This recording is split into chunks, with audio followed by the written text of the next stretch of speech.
Ayanokoji Kiyotaka is a loser high school freshman in disguise, with a notoriously high IQ that can get him to manipulate others. Horikita Suzune is your average tsundere introverted girl who wants to keep the facade of a strong independent woman but knows all too well that she needs allies to help her. These two are new first-year students at Kudo Ekyusei High School, a prestigious high school that guarantees a bright future for all of its students. Little did they know that it was a journey of struggle to reach the top. Think of it like kitchen nightmares, but it's a school. The first day in high school, where students normally would be so excited to make new friends and great memories. Not in this case though. While they were entering the bus, one student, Ayanokoji Kiyotaka, began thinking about what makes individuals different from one another. His intellectual rail of thought got cut short by another girl, Kushida Kikayo, standing in front of another student from the same school, Konji Rokyusuke, trying to persuade him to leave his seat for an older lady, only for Konji to turn down the request, making it clear that his contribution to society won't make a difference. Disappointed, Kushida turns to people in the back seats, asking them if there's anyone kind enough to leave their seat for the old hag. Fortunately for the latter, there was a young lady that did so, amidst the ignorance of the high school students sitting there. Once they arrived at school, Ayanokoji couldn't enjoy his peaceful solitude thanks to the angry interruption of some strong independent woman wannabe Horikita Suzune. She was upset at the guy for merely seeing her as he turned his head to see who was willing to leave his seat for the old lady earlier, making it clear that she held on to her seat as a matter of conviction. That didn't make things look better for her, but to save himself trouble he decided to ignore her. Inside the school, all students there had to attend the opening speech of the student council, to which some have been yawning over the rambling of the council's president, while others were listening passionately. In class, Ayanokoji found himself sitting next to that same Karen again, a surprise that she called out as unpleasant. Thankfully for her, another student, Hirata Yasuke, took the initiative in getting the rest of the class to introduce themselves to be better acquainted, beginning with himself and then on to the other students. While they're at it, Ayanokoji was contemplating if he should exaggerate his characteristics or not, until he was taken aback by Yasuke asking him to introduce himself, to which he messed up so badly, so much so that Hori smirked. But before Yasuke could ask her that, another student, Ken Sudo, got annoyed by the introduction cliché, just for the homeroom teacher, Sae Chabashira, to enter the classroom, introduce herself and hand over the school rules book, explain to them how the points system worked for the students to sustain themselves there. The majority of them were overjoyed at the fact that they got over 100,000 points that can be renewed every month. Learning that, most of the students allowed themselves to spend extravagantly, while Ayanokoji took a different approach by spending on his basic needs. In the grocery store, he found himself at another unpleasant surprise, where he met Hori once again. She refused to even let him know her name at first. And I thought that Karens were unapproachable. This one is way too cynical. It took her too much effort to swallow her pride and relent to introduce herself in the end. She still couldn't help but be proud that she's a loner though. もう少し高いの買ってもいいんじゃ。しかし。 Their conversation got cut short by Sudo, who's been yelling in front of the store after getting himself into a fight with students from Class C. The superiors have been constantly insulting Sudo for being in Class D until they got bored and let him go, for now. Understandably, that left Sudo outraged that he pulled his anger on a trash can, just like the loser he is. But come on, that doesn't mean that everyone isn't having a good time because of a trivial matter. They were flexing laptops, gaming devices, clothes, etc. while Ayanokoji's head was in the clouds thinking about how miserably he failed in making friends. A fact that Hori brought up to feel better about herself, jokes on her she's a self-admitted loser for refusing to socialize. Still, the guy got annoyed that he stood up for himself like a real man and simply left the classroom to change his mood in the cafeteria. Just as he left the classroom, however, he was stopped by some happy girl for some time. If you're wondering who she is, then she's the same girl from the bus earlier. Correct, it's Kushida. But what does she want? Well, it turned out that she's been wanting to be friends with Hori, and since she's way too dumb to talk to her directly, she thought it's best to get him assuming that he's Hori's friend to press the matter with her by, well, she just persuaded him to help her out and that's it. During history class, most of the class was busy working hard on not paying attention to the teacher by sleeping, chatting, and reading manga. But despite all that, Professor Chabashira remained undeterred and proceeded to do her duty as is. This matter didn't go unnoticed by Hori and ended up discussing it with Ayanokoji. Surprisingly, the conversation evolved into an invitation to drink some tea in a nearby coffee shop.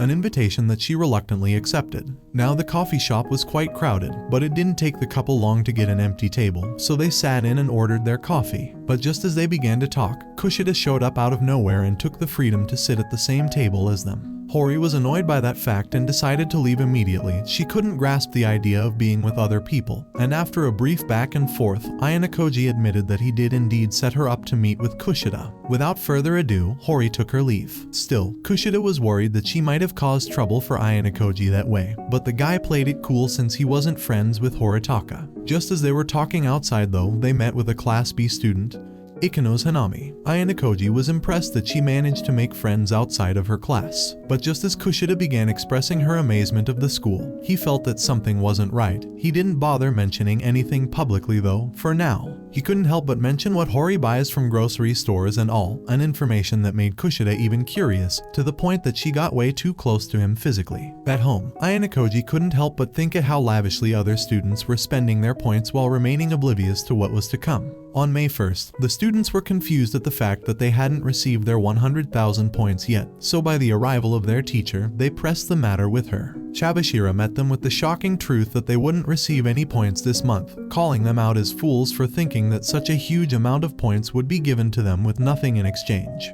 Their carelessness and aloof attitude in class, naps, phone usage, tardiness, and absences have all been noted and did contribute to their class receiving no points whatsoever, reminding them that the school judges students based on their merits. 本当に愚かだな。評価ゼロのクズというわけだ。 The next day, the majority of Class D was enjoying their time at the pool, except for two, Ayanokoji who kept on sighing while watching everyone from a distance, and Horikita who came to him at a moment's notice. Man, this is not too much of a strong independent woman's behavior. The two kept talking about how everyone is trying to brush off the talk they had with their teacher yesterday by trying to enjoy themselves like little children. While they were at it, Ayanokoji remembered how Chabashira humiliated them with a smile on her face for being the first Class D to ever spend all of their points in this school's history. But despite giving them hope by telling them that they could get more points eventually, she refused to tell them how their evaluation process works. To add insult to injury, she informed them that their current test results were already horrible as is, and if they didn't get better scores, the ones that got below average class scores would be expelled immediately, much to the students' horror. Back to the present time, with the S-system analysis out of the way, Horikita realized how good Ayanokoji's physique actually is, so much so that she got curious if he had attended other clubs before. Surprisingly, as much as he's not proud of it, he was club-free during junior high, just for Kushida to interrupt them mid-conversation and ask them if they're interested in joining them at the pool. A suggestion that Horikita turned down rather shrewdly before leaving, much to Kushida's inconvenience. It was around the same time that Yasuke gathered everyone around to roleplay as Captain Obvious and remind them that they got no points today, and that would haunt them through the rest of their time in this school. Surprisingly, that alone got an unknown girl in the background to agree with him. These facts didn't get to Sudo, as they did in fact upset him so much that he left. While all of these inconveniences were taking place, a certain person was looking at Hori's back from behind a curtain. It's actually the president of the student council. While having two other students from Class A, a girl, Alice Sakayanagi, and a big bald guy called Johnny, Kue Katsuragi. Now the two of them were there to be questioned about how much they know about the S system. In class, Class D students kept on persuading others to give them points so they could sustain themselves, with many refusing, while others relenting. Suddenly, Hori invited Ayanokoji for lunch. Once he began eating, she pointed out that she wanted to make a study group to help others to succeed, and that wouldn't be good for her cause to get to class when Koji expressed his surprise over Hori's ambition. She made it clear that he was going to help her find other students to join the group, as a compromise for conspiring with Kushida yesterday over false pretenses. Before she left though, she gave him her number, which was a bittersweet gain for the guy. Now that Koji got home, he began contemplating what he had done so far. He reached out directly to Sudo, Kanji, and Haruki, but they refused. Now that his plan was in jeopardy, he checked his phone for another person to help him out, and the first person that he thought of was none other than Kushida. Since he didn't have her phone number, however, he reached out to her dormitory through phone, to which they switched him to her. Ayanokoji told Kushida of the entire situation, to which she agreed to help, gladly offering him her phone number as well. But when he tried to tell Hori of the recent development, as soon as she saw the name Kushida, she hung up on the guy several times. Now Ayanokoji is confused. In a way, Hori wants to form a studying group, and yet she's refusing to have Kushida around. Even as he was explaining it in a message, she replied with a no before he could get to send it. The rejection came as an inconvenience to Kushida, however, she's still more than willing to offer more help herself. The next day, at the studying group, Hori couldn't miss the opportunity to undermine the hard work of Ayanokoji and Kushida to get the others to study with her, so she began calling Sudo, for starters, an incompetent mess because he failed to solve an equation. To add insult to injury, she even looked down on where he'll be in the future. Now understandably, Sudo was outraged, so much so that he was about to hit her, before giving up with Kanji and Haruki on the group and then quitting. Just as Kushida was about to follow Sudo and the others, Hori couldn't resist the urge to accuse her that she was in the group because she had ulterior motives. These words caused Kushida emotional damage, so much so that she left the library crying. Naturally, Ayanokoji left after making it clear that Hori is impossible to work with. Later that night, Ayanokoji had to figure out a way to relax after the self-inflicted wound that Hori caused, so he decided to go outside to have a drink. Like some coke,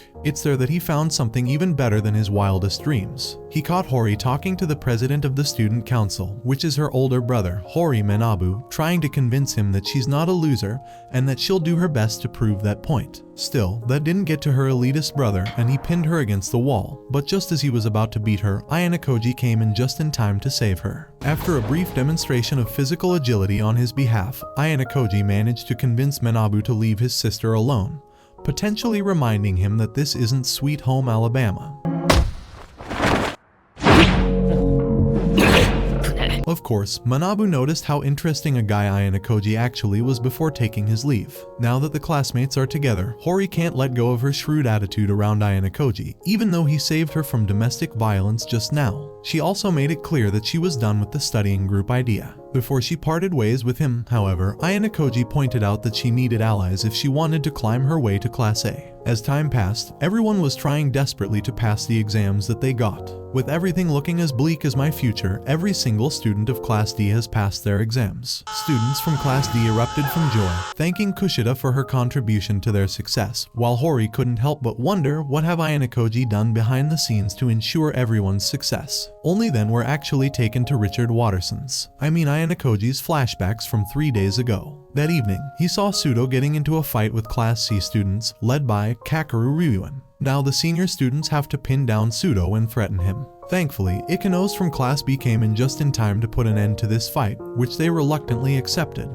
Instead of being thankful for saving him, Sudo was upset at Ikanos for interrupting his fight, as if he was winning there. Ayanokoji also got there around the same time to keep Sudo in check and ask him further about the studying group, but to no avail. Even during club activities, he wasn't performing well. Just as he got to head home, however, Hori stopped him, giving him a notebook of courses being summarized, hoping that he'll be able to study if he's still passionate about keeping on doing his club activities. 2 days before the test, Ayanokoji invited Kushida to tell her about a plan he had in mind, and it must remain a confidential matter. He took her then to an upper classmate to get questions from last year from him. Of course, Ayanokoji was willing to pay a solid 10,000 points, which didn't sound well to the upper classmate however, so after a brief back and forth about it and some seduction from Kushida, both parties agreed for the sum of 15,000 points. Despite Kushida's concern about this plot being illegal, Ayanokoji still assured her that it was fine since it was within school rules. They didn't have to wait long. Ayanokoji also confirmed that the questions from last year were the same as the quiz they had for the letter.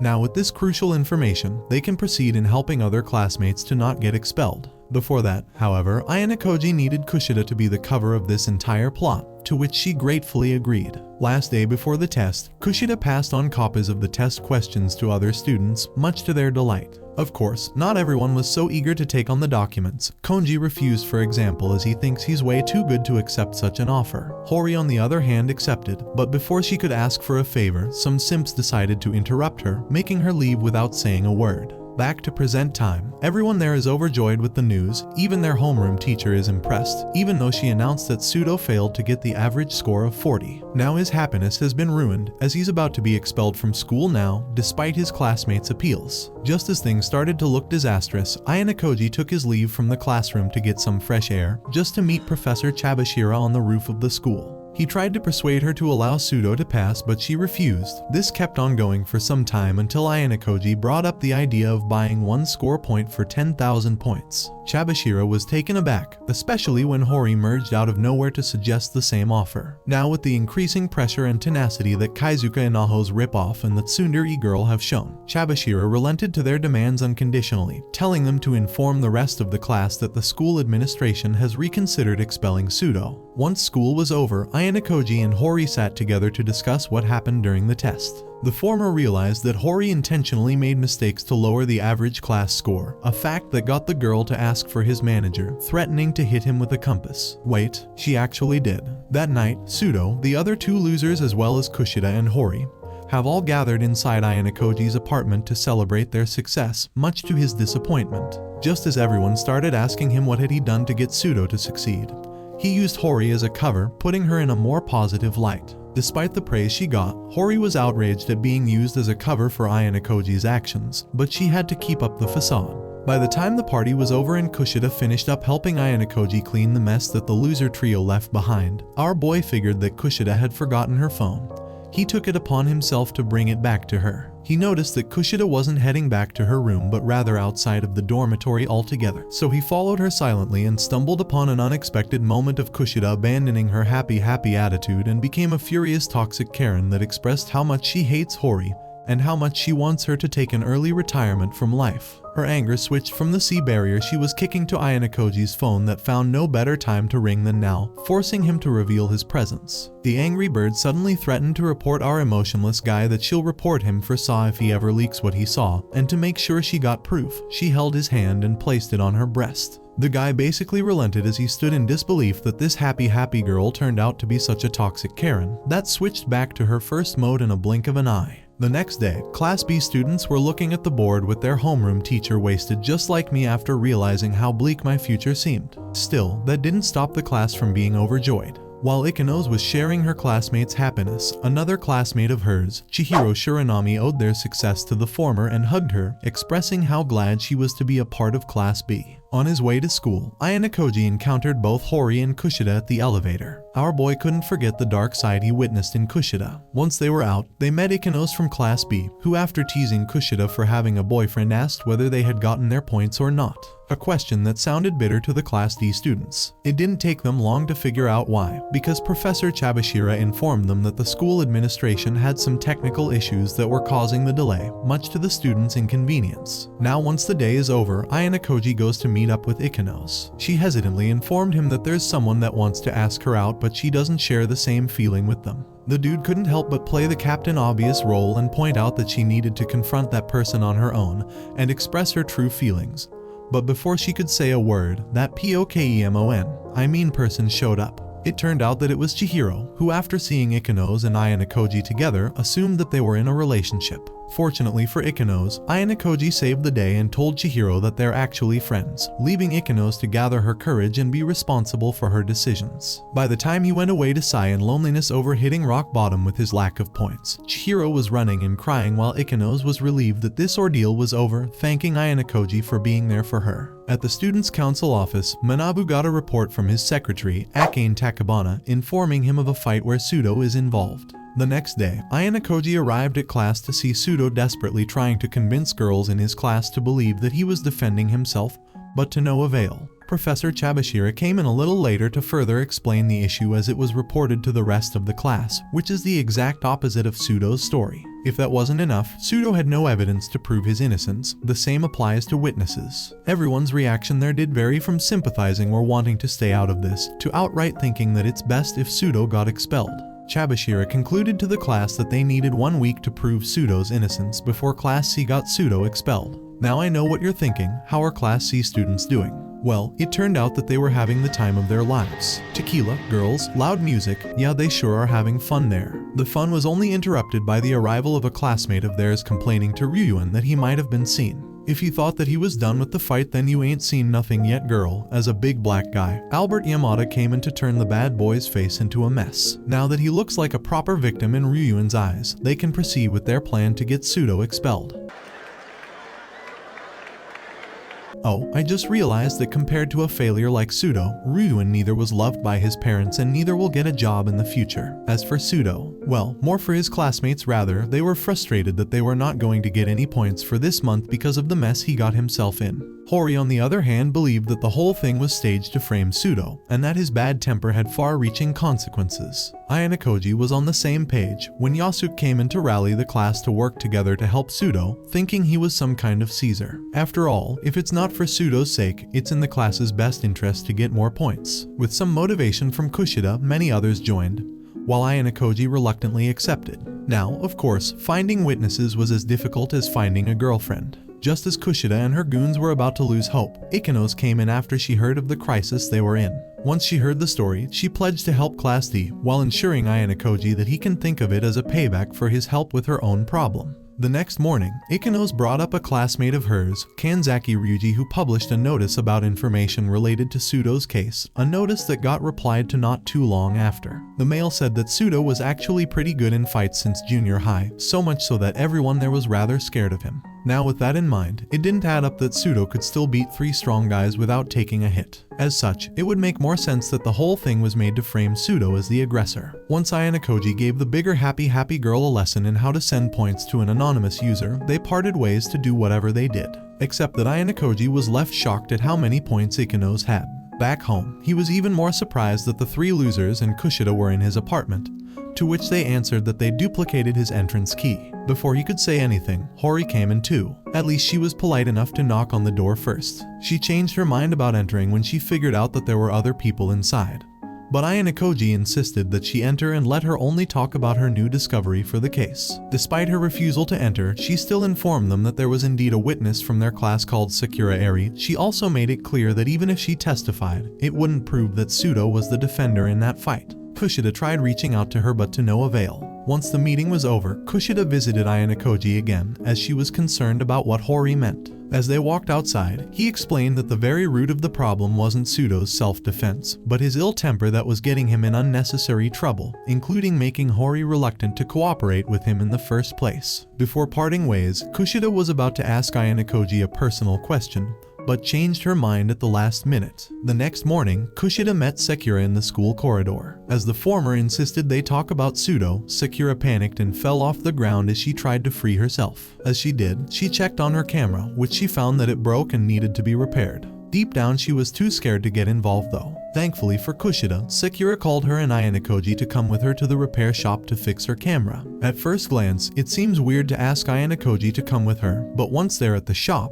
the attitude of the employee there makes it self-explanatory. The more we're going to dig into other animes, the more down bad people will discover, dear viewers, I promise you that. Once he noticed that Sakura was feeling increasingly harassed by this creep, Ayanokoji interfered to file his own address and phone number, assuring that it was legal to receive the camera on her behalf. Despite the creep being not pleased with Ayanokoji's presence, he relented to his demand. Now that the two of them are alone, Sakura expressed that she's reluctant to express her will to testify on Sudo's behalf. Ayanokoji's mind, however, was thinking that Sakura could see through Kushida's facade, thus she didn't want to talk about this topic in her presence. Once he's done with that realization, he began encouraging her to throw her fears aside and testify for the greater good. By the time Kushida arrived, it became too late for them to stay outside, so they decided to head home. Except that Kushida asked Ayanokoji if she could come to his place. Once she's there, she reveals a surprise to the guy. Apparently, Sakura had photos of the you-know-what, explaining the behavior of the employee from earlier. That still doesn't verify what he's doing, to be clear though. Just as they were talking about her trying to hide her identity, Sakura informed them that she was going to help them with Sudo's case, much to Kushida's joy. Now with all of that out of the way, the trial began at the student council room.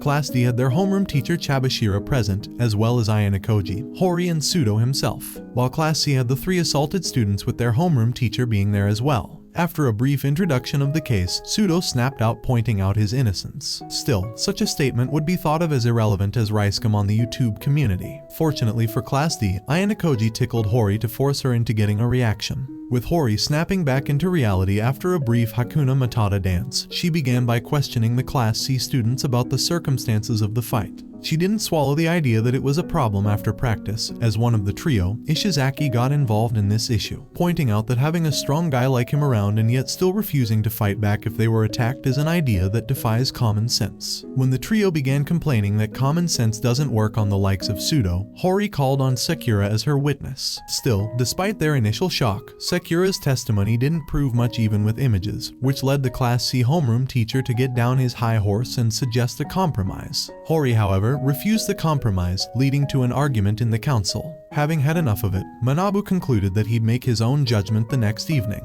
Now that the trial is over, Manabu finds that Ayanokoji is still there, comforting Sakura after being a witness in this trial. He made it clear to her that if she can't support her claim with further shreds of evidence, then it'll be a lie, to which Ayanokoji claimed that he believes what Sakura said, even though he refused to give a clear answer to Manabu.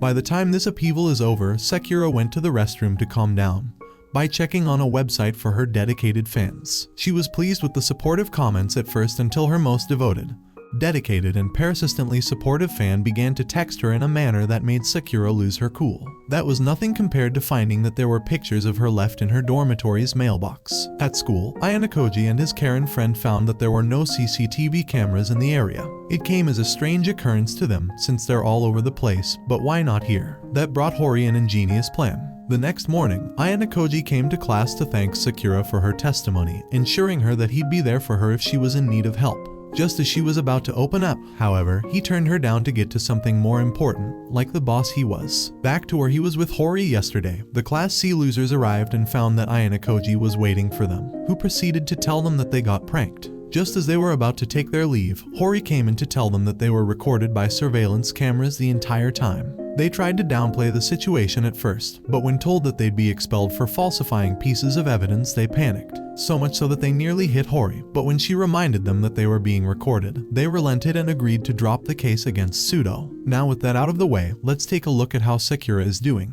She was stressed out by someone stalking her. She tried to outpace him, but to no avail. She contacted Ayanokoji to ask him for help, but before she could say a word, she got pinned to a wall. It turned out that her stalker was that ugly loser from the repair shop. Sakura resisted bravely, but humanity's dead weight overpowered her. Just as he was about to ensure his dominance over her, Ayanokoji arrived to finally save the day. By the time he informed the creep that he's caught on 4 Kelvin on a surveillance camera, the latter attempted to run away, just for Ikenos to block his path, bringing cops with her to bring this creature to justice. By the time the whole ordeal was over, Sakura apologized for all the trouble she caused and promised to be a braver person. She didn't understand why Ayanokoji never looked at her that way, however. Simultaneously, Professor Chabashira called Hori to the top of the school to show her how much of a bad example to kids she is for smoking, and to ask the girl about how she persuaded Class C students to take back their complaint. Hori refused to answer all of Chabashira's questions, so the latter gave her one piece of advice, which is to try to understand as much as possible about Ayanokoji if she ever wants to make it to class, since he's the most effective of his class. As it began raining, our boy met with Manabu and his sidekick in the school corridor. Impressed by Ayanokoji's cunning nature, he offered him the position of secretary in the school council, an offer that our boy turned down calmly. Just as Ayanokoji was met immediately with that "where is your manager" look, the trio of losers from Class C were on their knees in front of Ryuan. The dude was furious about the complaint withdrawal, so much so that he ordered his bodyguard to remind them of how worthless they were. While he took his leave from the trio, he met with Class A's leaders, namely Alice and her goons, just so they could have a gang talk about their eagerness to crush Class D. Back to Class D, our main 2 characters were about to cross the road. Hori was upset at Ayanokoji, however, accusing him of manipulating her time and time again to keep himself out of the picture. Our boy, though, declined such an accusation, stating that he's simply helping her out to get to class after forcing him to. Hori didn't swallow this, and just as she asked him about who he is, we're taken back to a brief Richard Watterson flashback style of young Ayanokoji in an orphanage. By the time he snapped back to reality, Ayanokoji assured her that he'd help her reach Class A, but do not go digging up things that don't need to be found. A クラスに上がるための手助けはする。ただ、俺の詮索はするな。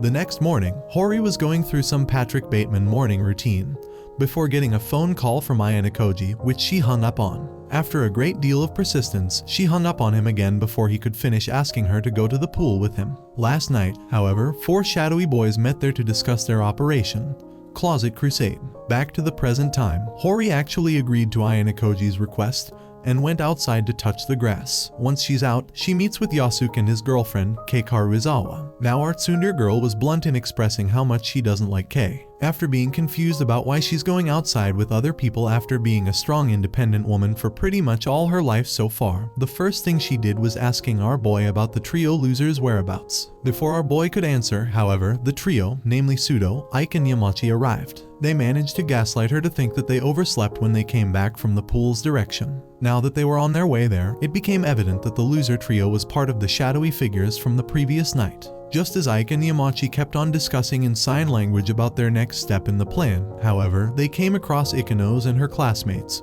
who were also heading to the pool. Once they were done preparing themselves in the changing room and teasing one another, the girls stepped outside to have some fun flexing their swimsuits to the boys. Kushida couldn't help but notice that Yamachi had gone missing, however, so his fellow losers freaked out in their attempts to distract the girls there, as it was around the same time that Yamachi entered the girls' changing room, disguising himself as a janitor. As he kept on installing cameras there, he ran into some trouble that left a large line of girls waiting outside the changing room. That did not go unnoticed by Ikenos and the others at the pool. Ike stopped girls who wanted to check on what was going on though. Thankfully, they managed to buy enough time for Yamachi to leave and be replaced by Ike. He went there oblivious to the fact that Ryuan and his gang from Class C were heading to change their clothes before going to the pool too, so Sudo, after being notified of the issue, excused himself to go help his friend. Now obviously nobody knew what was going on with the trio, that they had been acting strangely. Thankfully for Ike, Sudo arrived just in time to stall Ryuan and Class A's gang, led by Alice and Manabu, for long enough until Hori came in to save the day to make a scene and jump into the pool from a high altitude.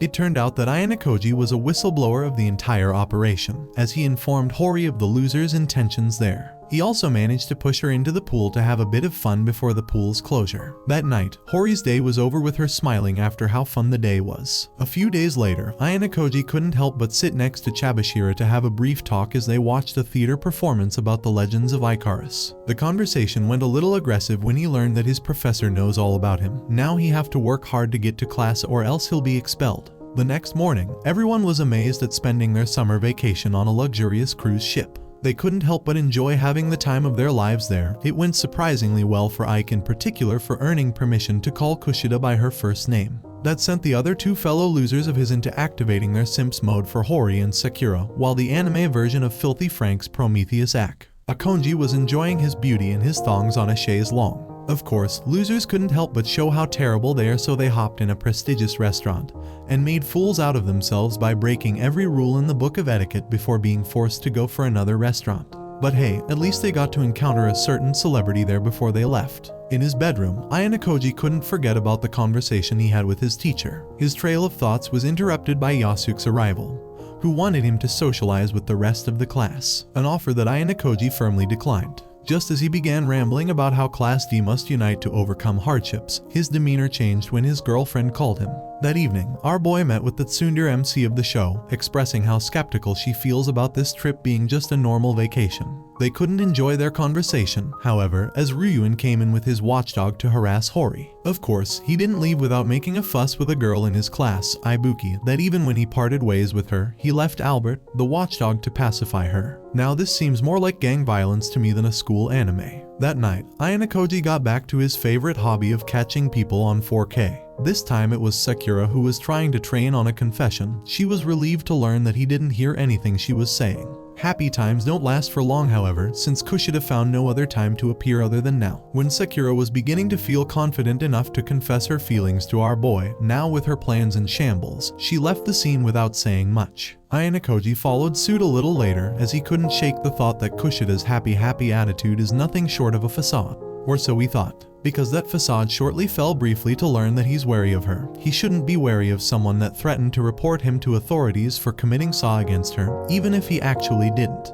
The next morning, the entire school was gathered to be informed that they arrived at their destination, as well as being informed that they'll be having a special test of survival game, a Squid Game style of some sort. Once they disembarked, everyone began inspecting the equipment that they were given. Class D, being Class D, couldn't help but get into an argument about how their makeshift toilets work. The argument nearly turned into a brawl because of a misogynistic fella. On the other hand, Ryuan and Sakayanagi just finished having a private discussion in the mighty jungle. Once they were done with their discussion, everyone began searching for a good place to camp, with Konji, Ayanokoji, Kushida, Sekura, Yasuke and other NPCs volunteering for the task. Now our boy couldn't help but be impressed at the Tarzan that they had in their class, while Sekura was lagging behind due to the rough nature of the island. Despite Ayanokoji's warnings, Tarzan kept his own pace as is. Now our boy is stuck with Sekura in trying to find a good spot for encampment. They didn't have to look further, however, as they managed to find a cave at first. Sekura was about to enthusiastically head there to mark it as theirs, but our boy came in clutch just in time to prevent her from doing that.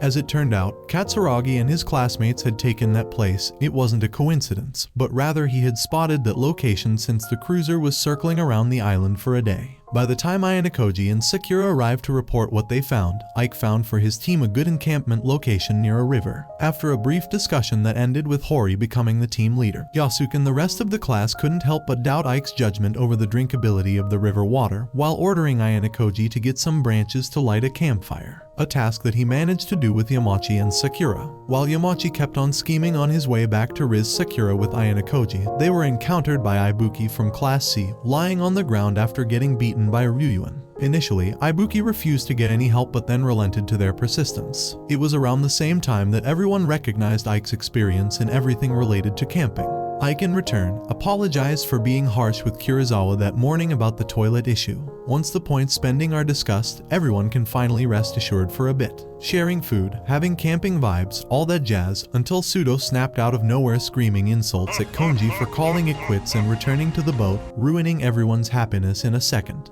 After a brief dream about his childhood in that mental institute, Ayanokoji began the second day of the event sitting alone, while his classmates gathered around to distribute roles and all. Our boy was tasked with reconnaissance alongside Hori. On their way, they met with Class B, with whom they were having a similar situation as Class D with Ibuki but with a different student. Hori couldn't also help but enjoy mimicking a binocular with her hand while looking at the cave entrance of Class A. But once she went there with Ayanokoji to ask the gatekeeper to bring his manager, the manager himself arrived half naked and made threats for the Class D duo. Once they got to Class C's encampment, they found them having the time of their lives, riding jet skis, playing volleyball, having DJ call it around and all that jazz, much to Hori's dismay. She didn't have to ask for their manager though this time, since the manager himself was aware of hers and Ayanokoji's presence. He didn't care what they thought of his leverage spending of his team points, claiming that this was their summer vacation and that they'd enjoy it however they wanted.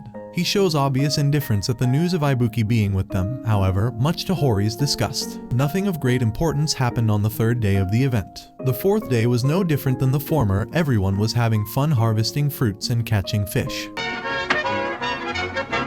Sekura couldn't help but express how much she wished to take a picture of Ayanokoji in the wild during their recon mission. They happened to meet up with Ikanos and Kanzaki where Class C was encamping 2 days ago. Their mission ended with learning about how sharp a guy Katsuragi is and that he's the extreme opposite of Sakayanagi. Of course, the day couldn't end for Class D without a certain musclehead nearly coming to blows with Ibuki. On the morning of the next day, however, the boys were awakened to the screams of angry girls surrounding their camps, where they learned that Karuizawa's clothes were actually stolen. The boys agreed to be researched, on condition that Yasuke would search for them in person. It was in that line that Ike realized in horror that the clothes were in his bag. Realizing what was going on, Yamachi caught Ike in 4 Kelvin. One thing led to the other until the clothes were passed on to Ayanokoji. Surprisingly, Yasuke didn't snitch on our boy, much to his surprise. Ironically though, when Ayanokoji went to ask Yasuke about the matter privately, he was answering casually, even as he denied theft accusations. The former though was certain, just like us, that our boy wasn't the type to do that kind of thing. But he still asked Ayanokoji to hand him the clothes since it would be less hurtful for him to take the consequences of this crisis. On the 5th day, the girls in Class D began arguing to have Yasuke segregate the tents. It was thanks to Hori that she managed to de-escalate the intensity of the argument, adding the most NPC main character to help Yasuke in that task. Not only that, but at the first call that Yasuke was called by the girls for help, our boy was left alone to deal with the whole task of setting up camps. By the time he's done, Ibuki arrived to vent about how everyone is suspecting her for being behind the incident. She was taken aback by Ayanokoji telling her that he trusts her though, when everyone else was glaring at her. That evening, he couldn't help but check on Hori's health after he noticed something wrong about her. He figured that she was having a fever even before the event began. but she refused to tell anyone about it to avoid having their effort going for naught. The next day, Ike and our main two characters realize that the weather is going to be bad, just like the little milk that Dad left me with before he left. Now they have to secure as many rations to sustain them for the rest of the day as soon as possible. While he was hunting, Ayanokoji learned that Hori always had her leadership card on her, so he asked to see it. Reluctantly, Hori agreed. Amid their conversation, however, Yamachi thought it'd be fun to dye Hori's hair with mud. Understandably, Hori got upset, so much so that the karate girl inside her took place and threw the guy into the river, nearly retiring him and Ayanokoji from life in the process, while leaving to clean her hair. A while later, Hori took our boy to the middle of the wild to inform him that she lost her key card. She was suspecting both Kirizawa and Ibuki for the matter. After taking a bit to rest, she got alerted to the news that their manual was on fire. This incident reignited another fight among Class D students, a fight that Ibuki took advantage of and ran away just as it began to rain. Fortunately for them, our boy came in clutch to make Yasuke snap back to reality to make the class collaborate to secure their clothes and firewood from the rain. While Yasuke was trying to use his leadership to rally his classmates, Hori caught up with Ibuki. The latter admitted in a wicked fashion that she was undermining the bond of trust that Class D students had in one another to leave them in shambles, as well as, more importantly, stealing Hori's key card. The talk evolved instantly into a brawl, where despite her sickness, Hori fought on bravely until her fever and Ibuki's relentless attacks got the better of her. Now I know what you're thinking, the situation for Class D looks bad. And it is. Once she secured her objectives, Ibuki contacted Katsuragi through a walkie-talkie she hid where she was lying down at the beginning of the event. It turned out that the whole thing was nothing short of a scheme that Ryuen and Katsuragi arranged to secure their victory. While Hori was lying down, she woke up to Ayanokoji sitting next to her to learn of what happened, before she fell unconscious once again. Our boy assured her that he'd manage the situation if she just dropped out of the game, informing her also that she needs allies. That night, Ayanokoji brought Hori with him to his teacher on the coast to take care of her. As for the rest of Class D in the camp, it seems that Yasuke lost control of it as rumors and panic spread all over the camp. To make matters worse, he learned of the most crucial developments from Ayanokoji. It's time he presses the panic button in his brain right. By the beginning of the next day, teachers came in to take the names of team leaders from each team, while other students were packing their camps to finally head back to chores. Once it was out of the way, Ryuen came out of the woods to declare that he was also there, much to everyone's surprise. Except for his partner in crime Katsuragi, of course. Ryuen felt like a genius for the plan he devised during the entire event. Once the teachers declared the results, however, he came in dead last with 0 points. Class A with 120 points, Class B with 140 points, and Class D came in the lead with 225 points. An overwhelming victory for the so-called losers of the school. Everyone there was taken aback, especially Hori back in the cruiser. Despite their happiness, Class D students couldn't forget their resentment toward Konji for leaving them behind. But still, what happened? How did Class D win when all odds were supposed to be stacked against them? That's a question that Hori instantly gave to Ayanokoji as he was heading to his room to rest. We'll leave the answers to these questions for later though, as Sakayanagi was pleased with the outcome of the event, especially since her guy, Hashimoto Masayoshi, has been informing her of the new developments there. He even refused to answer the allegations of betrayal that Yahiko made. While in Class C, Ryuen was enjoying having his bodyguard shave his beard for him, just as he figured out the reason he lost. Ayanokoji then began to explain to Hori what happened. It turned out that he changed Class D's leader as he brought Hori that evening to his teacher. He also admitted that he figured out that Ibuki was a spy from the start, so he tended to destroy her equipment. He also waited for Hori's case to deteriorate further by getting Yamachi to pull the mud prank on her, knowing that Ibuki would overshadow her every movement. Figuratively, he knew that she would steal the key card as Hori was showering at the waterfall. He even burned the manual to get Ibuki to escape so she could proceed with Ryuen's plan. Once the stage had been set, he thwarted their conspiracy by simply changing the team leader at the last possible moment. Hori stood speechless at how Ayanokoji outsmarted everyone there by figuring out that Yahiko was Class A's leader instead of Katsuragi. Ryuen was the leader for having a walkie-talkie next to him when they were there, while not wanting to take any actions against Class B to not lose their alliance with them. Just as Hori began to ask about his reasons for helping her, the rest of Class D came in to thank her and praise her for being the reason they won. Kushida, however, went to Ayanokoji to express how much she hates Hori. The meeting was interrupted by Chabashira as she texted him to meet in the theater. Once there, and after congratulating him for the victory, she reminded him that his fate would be that of Icarus, whose wings broke, leading him to fall into the sea where he met his eventual demise for not heeding his father's warnings. Ayanokoji, however, was against it, as he was determined that he'll make it high despite all odds. As he was leaving the theater, he was stopped by Hori, who was upset at how he used her as a cover-up for his own plan. Our boy simply claimed that he was fulfilling his promise of getting her allies to help her reach class just as she kept on rambling about thanking him. And all, Ayanokoji was aware that deep down he never acknowledged anyone as a friend or an ally, but as tools to be used, and that he doesn't care about what he uses as long as it gets him what he wants. In other words, the end justifies the means. 堀北、俺はお前を仲間だと思ったことはない。 That concludes the anime recap. As always, if you enjoyed, let me know below. And if you'd like me to continue this series, make sure to follow and I'm out.